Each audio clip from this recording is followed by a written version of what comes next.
Another video ang ituturo ko sa inyo ngayon. Ito ay tinatawag nating handcuff knot.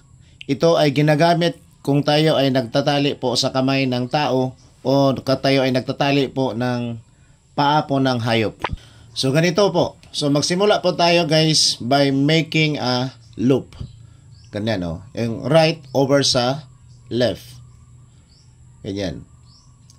So gagawa tayo ng another loop dito sa right or sa left pwede. So the same procedure. Yan o. Right over left. Pagkatapos ipatong lang po natin dito sa first loop. Pagkatapos guys, ito bubunutin natin dito sa itaas. And yung part po ng second loop, dito natin sa ilalim natin hihilahin ganito.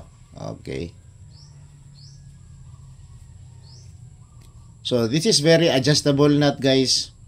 Pwede mo nang ipasok itong part na ito, yung left hand ng tao ng tinatalian mo.